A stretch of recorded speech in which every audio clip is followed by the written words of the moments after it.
என்ற ஒரு நாடு முஸ்லீம் நாட்டுக்காண்டி இஸ்ரேலை கண்டிச்சு அப்படியே போயிருந்தா பிரச்சனை கிடையாது. கூடவே சேர்த்து மோடியும் சேர்த்து எதுவா இருந்தாலும் சரி நேரா மோடியோட சேர்த்து முடிச்சு போட்டு இதுக்கு மோடி தான் காரணம், இதுக்கு மோடி தான் காரணம். இவங்க சொல்லாது ஒன்னே ஒண்ணுதான், எங்க அப்பா என்ன பெற்றது காரணம் மோடி தான் சொல்ல மட்டும்தான் இருக்காங்க. இது எல்லாத்துக்கும் காரணம் மோடி தான். எதுவாக இருந்தாலும் சரி கொண்டு போய் முடிக்கிற இடம் மோடி கிட்ட தான் நிக்கிறாங்க. இவங்க நேத்து என்ன சொல்றாங்க பேசும்பொழுது, இந்த சத்யராஜ் ஒரு நடிகர் பேசும்போது சொல்றாரு, நாங்கெல்லாம் பிரபலம்.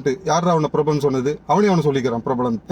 என்ன சொல்றான், பேசிட்டே சொல்றான், இந்த எங்கள் பிரபலத்தை பயன்படுத்தி நாங்கள் இந்த இஸ்ரேலுக்காண்டி நாங்கள் காசாவுக்காக குரல் கொடுக்கவில்லை என்றால் நான் பிரபலமாக இருந்து என்ன மயிரை புடுங்கிறது அப்படின்ட்டு சொல்றான். உனக்கு மயிரே இல்ல, அப்புறம் என்ன மயிருக்கு நீ பேசிட்டு இருக்கேன்னு தெரியல. வர மயிரெல்லாம் பேசிட்டு போறான். இவனை பார்த்து இந்த மயிருக்கு நமக்கு தேவையில்லை, அதை விட்டுருவோம். நான் சொன்ன அந்த மயிர் சொன்னான்னு சொல்ல வேண்டியதாயிருச்சு. அடுத்து இந்த ஆடு புருஷன் அமீர், இல்லன்னா பேராசிரியர் பரம்சும் கொலை வழக்கில் குற்றம் சாட்டப்பட்ட அமீர், இல்லன்னா இப்ப இந்த லேட்டஸ்டா இந்த போதைப் பொருள் கடத்தலில் முக்கிய புள்ளியுடன் நெருங்கிய தொடர்பில் இருந்த அமீர் சொல்றான், இது இந்தியாவிலே தமிழகம் மட்டும்தான் இதை பண்ணி இருக்குது, தமிழகம் தான் இதை பண்ணி. டேய், நீங்க 4 பேர் சேர்ந்த தமிழகம் எவன்டா சொன்னது? என்ன கதை நினைச்சிட்டு நீங்க உட்காந்துட்டு நீங்க 4 பேர் சேர்ந்த தமிழகமா? வெற்றிமாறன், விளங்காத வெற்றிமாறன், வீணா போன சத்யராஜ், நாசமா போன திருமுருகன், அந்த டேனியல் ராஜ், நீங்க 4 பேர் சேர்ந்துட்டா தமிழ்நாடு அப்படி நீங்க நினைச்சிட்டு இருக்கீங்க.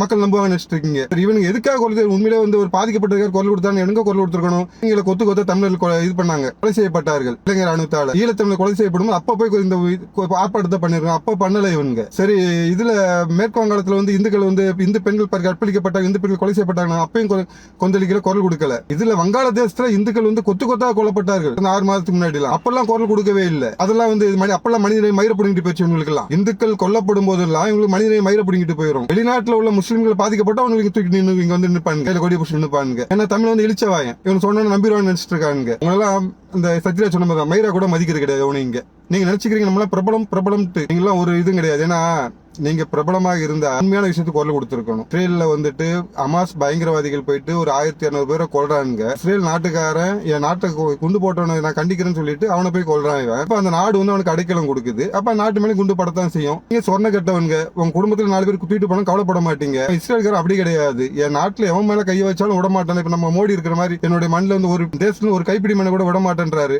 அந்த மாதிரி நீங்க எப்படி இந்த பக்கம் 21 ஈவே ராமசாமி சொன்ன பெரியார் சொன்ன மாதிரி பணம் பதவிக்காக இவங்க பொன்னாட்டியை கூட்டி கொடுப்பாங்க, பொண்ணையை கூட்டி கொடுப்பாங்க சொன்ன மாதிரி அந்த வகையாரா நீங்க திராவிட வகையாரா? ஆனா நீங்க என்ன செய்றீங்க, இப்ப இஸ்ரேல் உள்ள குரல் கொடுக்குறீங்க. ஏன்டா இங்க நம்ம தமிழ்நாட்டுல இதுல ஒரு பொண்ணு அண்ணா யூனிவர்சிட்டியில ஒரு பொண்ணு திமுக இது பண்ணா, அது குரல் கொடுக்க வரல. சரி விட்டுரு, அது வேணாம். தூய்மை பணியாளர்கள் எத்தனை நாள் போராடிட்டு இருந்தாங்க. எவனுக்கா ஒருத்தனுக்கு கொஞ்சமா சோத்துல உப்பு போட்டு தின்னு, சோத்துல உப்பு இல்ல, நீங்க சோத்த தின்னு அந்த ரோசம் வந்திருக்கும் உங்களுக்கு எல்லாம் எவனா குரல் கொடுத்தீங்களா? இஸ்ரேல் உள்ள முஸ்லீம் பாதிக்கப்படுறாங்களா, அவனை இவங்க தூக்கிட்டு வந்துட்டாங்க தமிழ்நாட்டுல. இது தமிழகமே பின்னாடி நிக்கிட்டு இந்த ஆடு புருஷன் அமீர் வேற செருப்பால் அடிப்பாங்க பாத்துக்க. எவனை கேட்டான்னா எவனுமே கேட்க மாட்டேன் தைரியத்துல பேசிட்டு இருக்கீங்க. பப்ளிக் நீங்க தெருவில் பேசி பார்த்து செருப்பால் அடிப்பாங்க பாத்துக்க ஒவ்வொருத்தனும். நீங்க அவனால சேஃப்டியா பாதுகாப்பா கூட்டம் போட்டு கூட்டத்து நடுவில் பேசிட்டு அப்படி கார்ல ஏறி அப்படி பவுன்சர் வச்சு போயிடுறீங்க.